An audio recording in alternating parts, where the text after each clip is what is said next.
Welcome to In the Zone, number 11. We've got a guy sitting across from me that you'll recognize him, Tony Scarcelli. Welcome to In the Zone. Glad to have, glad you got me here. Yeah. A little bit different here, and you know, as I told other people, if we say something we don't like, we can always cut it loose and redo it. Some people may not know. You know, they know you as the football coach at Marine City High School, but they don't know where maybe you were born, the fact that you were from Warren. So tell us. Yeah, born in Detroit.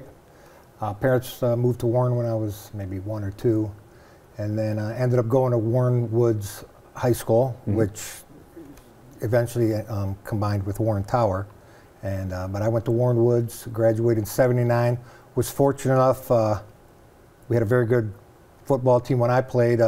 We made it to the semis my junior year, and we went 12-0 my senior year, beat Grand Rapids Catholic Central, and had a very, very, very good team. And then I was fortunate enough to get a scholarship at University of Illinois. Played there for 4.5 years. When I was healthy, I played. I started for a couple seasons. Was always on all special teams. And when you say healthy, explain to the people what that means, because a lot of people don't have a clue as to you know, the rigorous. Oh gosh, what was it? Halfway through my junior year, my 3rd year, which was my redshirt sophomore, I tore a ligament in my knee. I missed the rest of that season, and then I played the following season, and then that spring I cracked a vertebrae in my back, and I had to miss my entire 4th season. So then I came back for my 5th season, my redshirt year, and we were fortunate enough to win the Big Ten. To this day, we're the only team to beat all the other 9 Big Ten teams in the league, because I don't know if you remember that you always had a bye. The Big Ten schedule, you always had a bye. You missed somebody. That was one of the few years where you played everybody. Okay. And we beat everybody in the Big Ten, went out to Pasadena and played horrible, lost. And really, I was fortunate right after that game. I had graduated, just had to do my student teaching. I did that in Naperville, Illinois. And then came back to Warren and started subbing and coaching. I coached at Grosse Pointe North High School. So you'd have been, what, 22 at the time, maybe? Probably 21, because I graduated young. Yeah. Yeah, 21, 22. And then I coached at Grosse Pointe North, assisted on freshmen, was still subbing. And then I hooked up with Warren Woods Towers as JV coach, and that was the '85 season. And I just happened to be playing on this flag football league with a guy who was the principal at Marine City Middle School, a guy named Ed Skineski. I don't know if that rang. Flag football in 1985 for guys that played college football. Yeah, it was all guys that had played. It was. I came out of there more battered and bruised than when I played in the Big Ten, because we didn't have pads, but we played like. That's what I mean. It had to be punishing. Yeah, it was. Everybody was a college football player that played on this. And then, you know, near the end of the season, Ed asked me. He said, "Hey, you still looking for a teaching job?" Which I was, because in the mid '80s there were not a lot of teaching jobs out there. That was when people were moving to Texas for any kind of job. Right. And Jerry Workington at Marine City, he just finished his last season, the '85 season. We made it to the semis, and he got kicked upstairs to assistant principal, athletic director. And so I applied for that, and luckily I got it. I think Jerry just thought it'd be a good fit coming in that. So I got hired in February of '86 at Marine City, and Tim Carlson, who was Jerry's assistant, he was going to be the head coach for the '86 season. I was going to assist him. He went over to offense. I coached defense with Bill Amiel. And it was basically us 3. And we had a good team in '86. We had some injuries. We lost our quarterback right before the Marysville game, and we lost him. And it was a good game at Marysville. They ended up winning the state championship that year. But we had a good team. And then Tim got a job on the west side of the state as an administrator. And so I applied for the job, and I had no head coach experience. I didn't think I would get it. And Bob Siskevich. Because at that time you'd been, what, 24? Yeah, I was 24-ish. Right. Yeah, what, '85? I was 24. Yeah. And so Bob applied for the job, Siskevich, and rightfully he got it. And but he and I hit it off. Right from the get-go? I knew he and I were going to get along. It was funny. First day I met him, I drove up to Port Santa. Like, he just built the house too, and now he's got to move back. So he and I are going over everything, and Bob has 4 daughters, Right. and 2 of them were twins, and they were maybe 5 or 6 at the time. And he and I are working on stuff, we're talking, and they're fighting, they're doing something. He goes to me, hold on a minute. He goes over, he swats them both on their butts, and he comes back. I said, okay, this guy and me are going to get along fine, because that's probably something I would have did too. So, Right. no, we hit it off right off the bat, yeah. Okay. So your first season with Coach Bob, Ron comes in then or shortly thereafter? Bob and I were coaching, it was Bob, myself, and Darrell Walker. Okay, yep. And Bob and Ron, who had come in the same time as Bob, he was on the JV with Larry Rombach. And so Darrell and Bob and myself, we were together. I think Chet Wojak joined us right in there somewhere. There was the 4 of us on varsity, and Bill Amiel. And probably after a couple years, I think with Darrell's kid was coming up on varsity, Darrell kind of thought maybe step back. Yeah, I stepped back, and then Ron came in probably I think '89. Okay.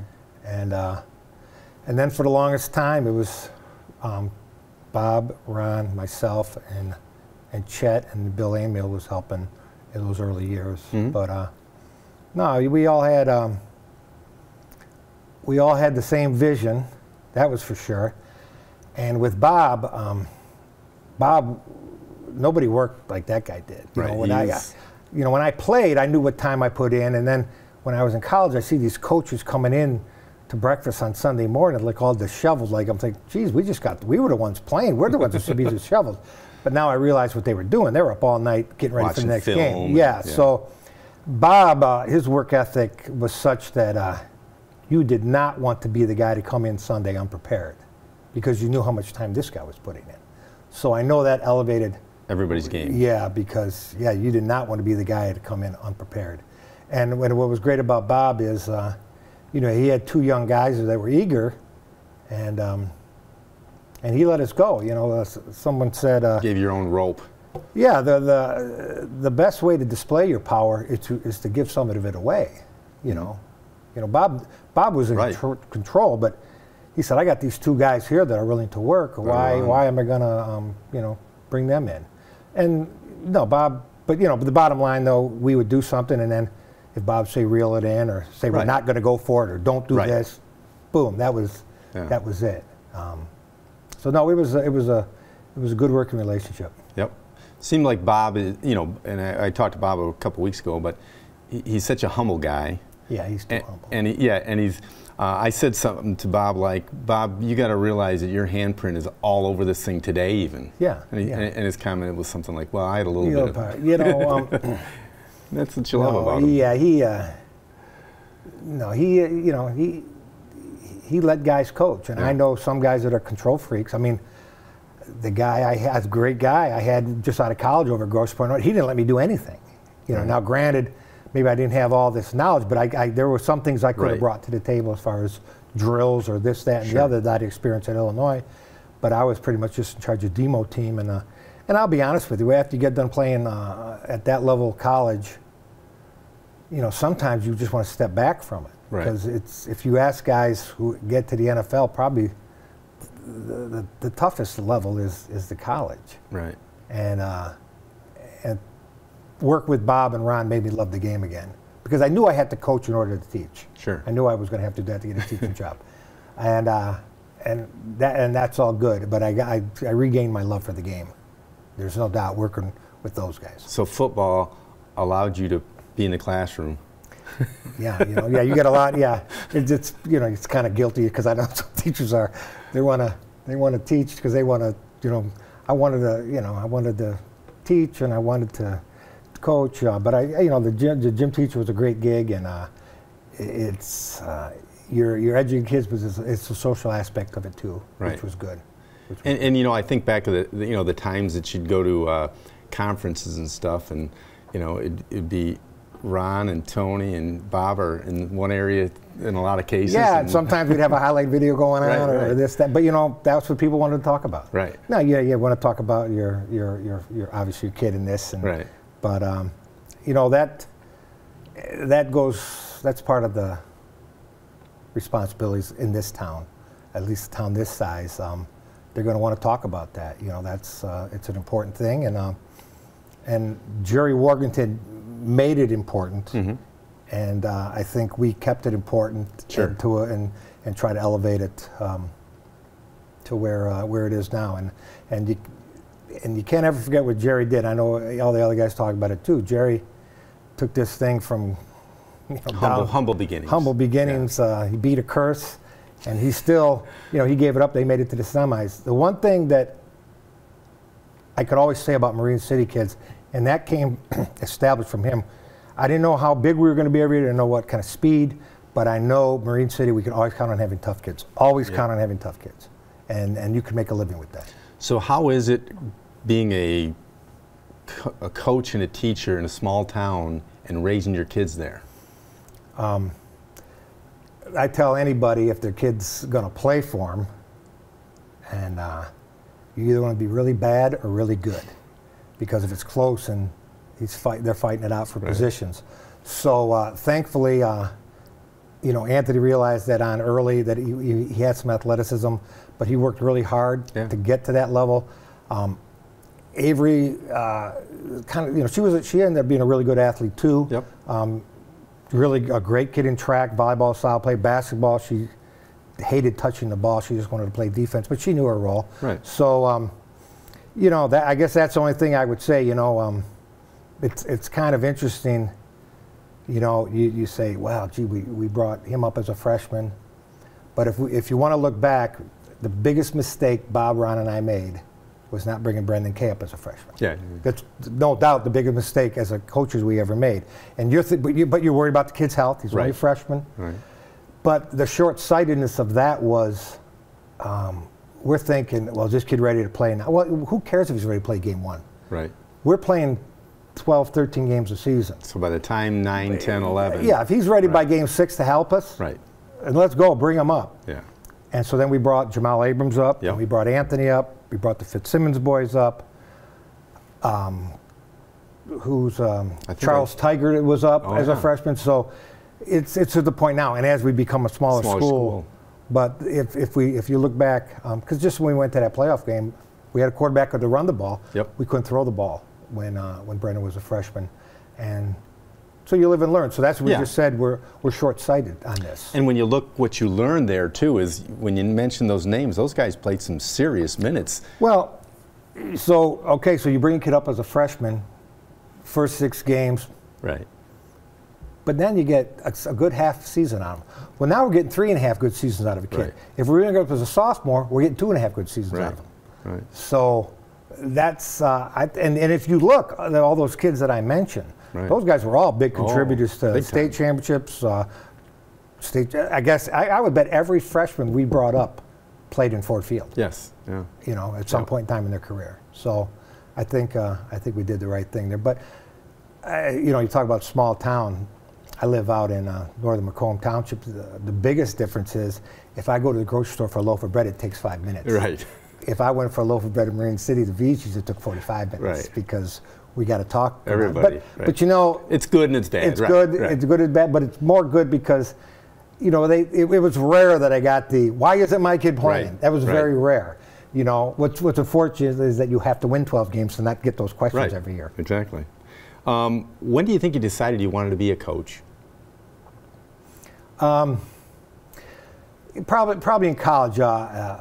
Coach White asked me if I wanted to be a grad assistant. I wasn't the greatest athlete, but I didn't make any mistakes on the field. I knew where I was supposed to be. And he asked me if I wanted to be a grad assistant, and coaches were not making the money they're making now. Right. And I said, no, I think I want to be a teacher, a high school teacher, and go and do that. I know a guy who was a grad assistant when I was at Illinois.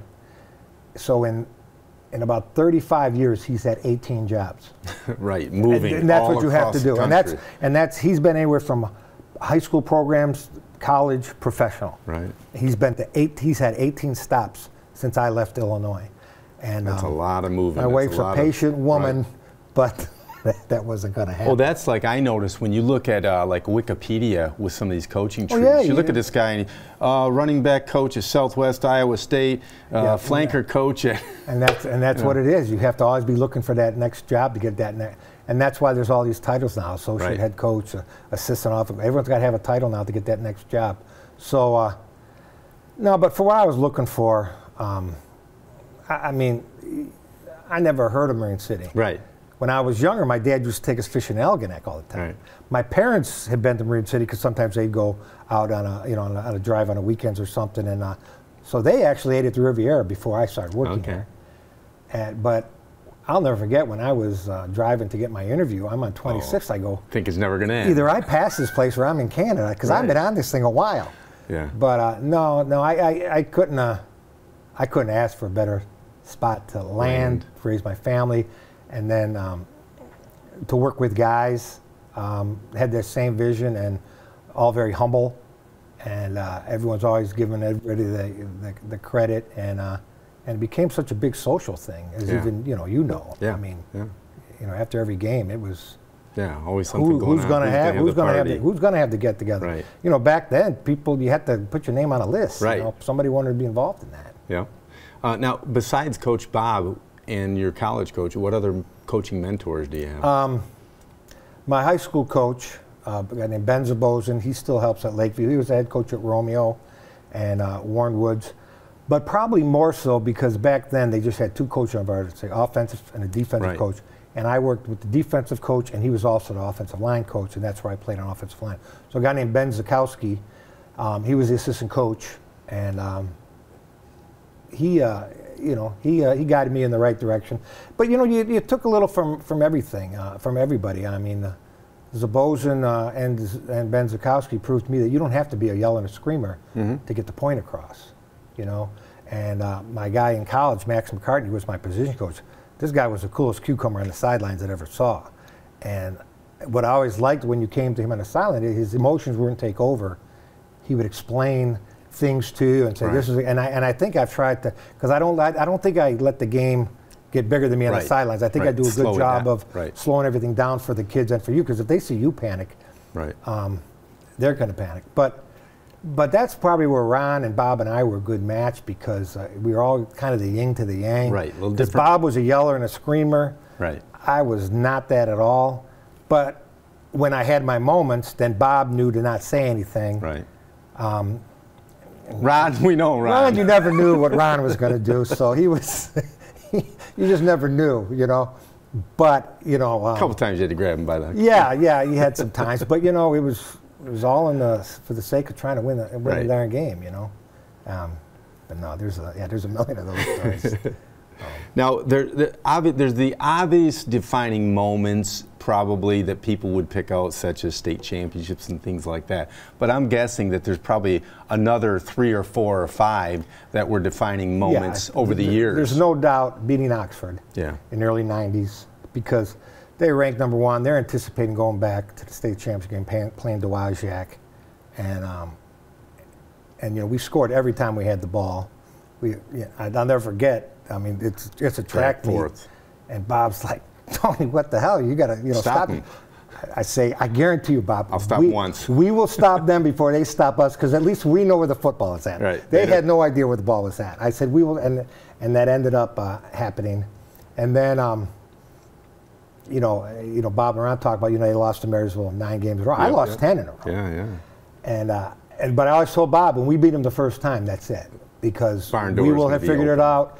The kids won't be getting the questions all year round. Right. And if you look at it, we beat them in '96 at the playoff game. We lost in '97, but we didn't have a really good team. I still think we went 5-4. That's one of our better coaching jobs, because we did not have many good players. But we lost a fairly close game to them. And then from '98 to 2017, we won at least once every year. Yes. Yep.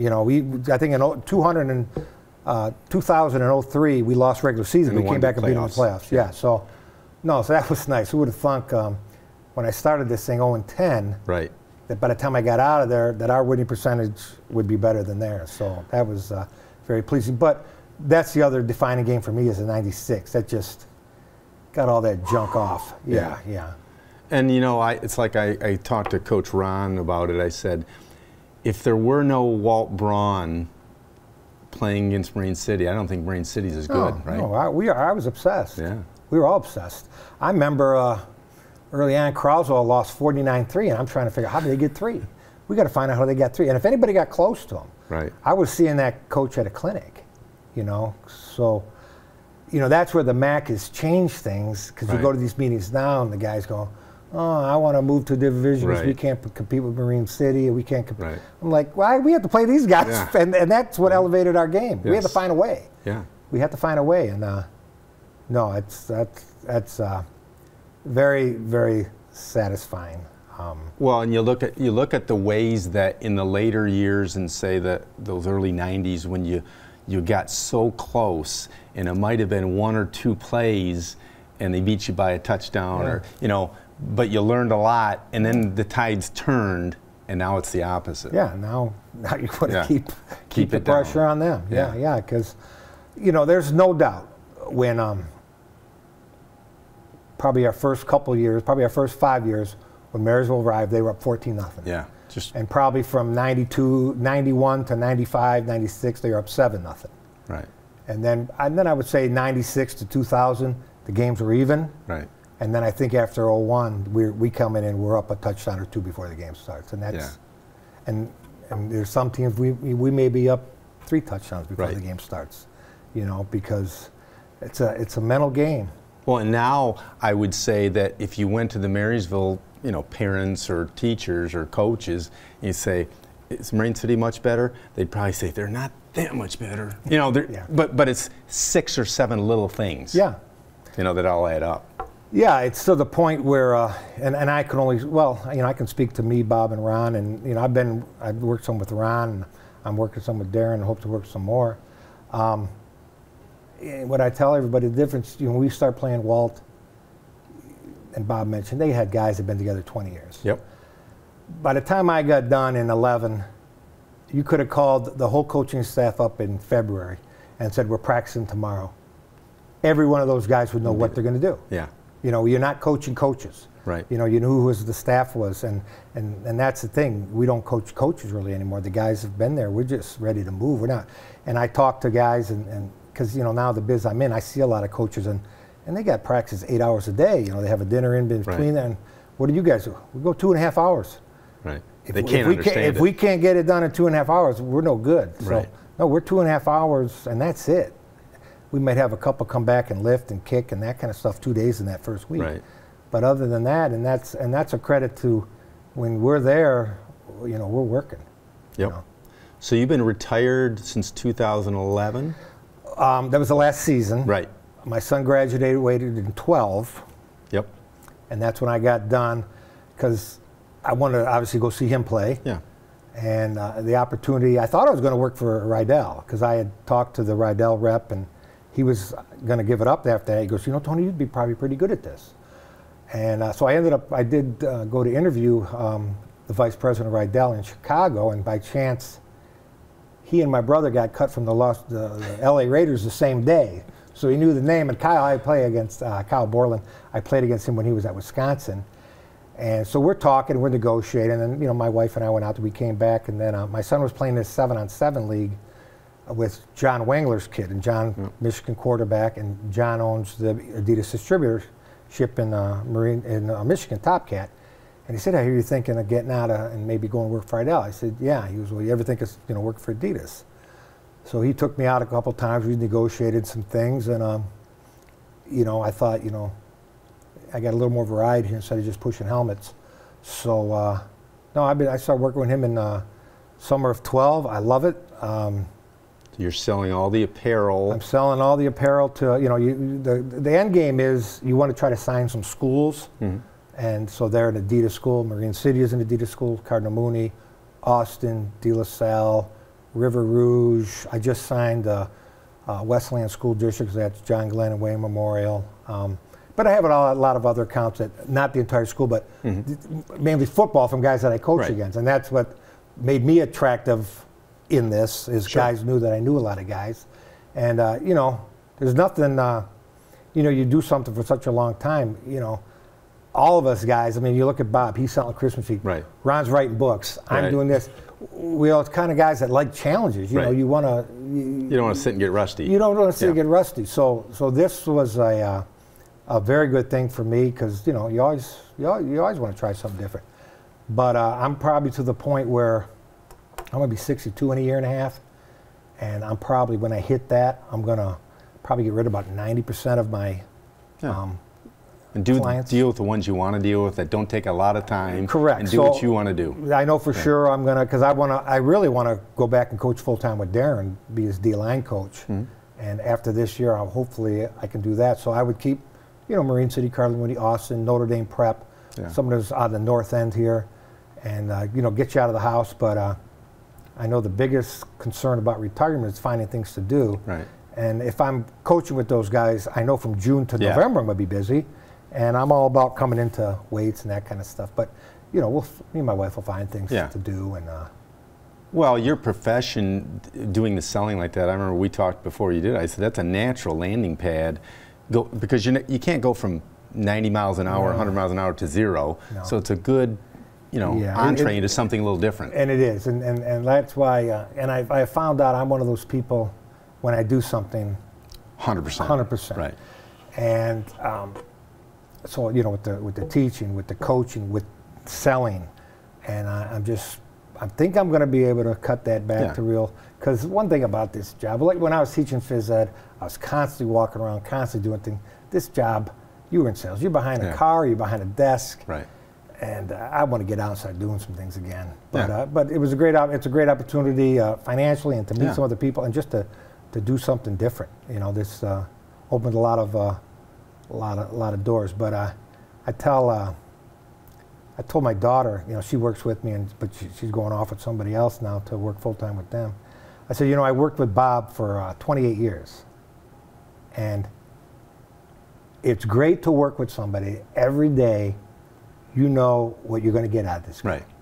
You know, every day I knew how Bob was going to be. Bob knew how I was going to be. Ron, I couldn't say that for Ron. But, you know, he and I worked together next to each other for 28 years, and you just knew what you're going to get. And I said, that's just, because in this business I see all different people. It's not like that. But I appreciated that. But it was a great and special time, and it's still going on. Darren, and it's interesting, I talked to Darren, and I said, you know, Darren, what I've noticed out of you is, you know, Bob was an incredibly hard worker, incredibly organized. And it is obviously Darren has taken that from him. Ron is the brightest out of the three of us. So he thought outside the box more so than Bob and I. Okay? And I see Darren doing that. I think I'm a very good game coach, and I think I did really well with the community. And I see Darren doing. I think what Darren is kind of picking up a little bit. Yeah, he's kind of touched on all of our strengths, and is doing that. And it's crazy that there was some skepticism. I knew he would do well. I knew he'd do well because people, gee, you're talking about a guy you knew when he was a freshman in high school. Heck, if you'd have seen me in high school, you'd never hired me. You'd never hired me. So. No, they got the right guy. Well, you know what I noticed mostly? I'm exactly what you said. When Darren took the head coaching job, like you say, there was whispers of people questioning this or that, and it's like he knows. You can tell he knows he's got good assistants, and just like you guys were good, you know. And he knows that he doesn't have to coach the coaches. And I noticed that's what he seems like a cool cucumber. He lets those guys coach. They all know what they're doing. What he's got? He's got Frent, he's got Nesbitt, he's got Lolito, he's got Shield. These guys have, every one of them could be a head coach. Yeah, has 25 years experience somewhere. Right. You know, 20 to 25. And you got Joe, Lolito, and he paid it in the NFL. And you got Joe, who's running a JV program for how many years? 15. All those guys know what they're doing. So you know, Darren just has to get the kids out, get them in the right direction,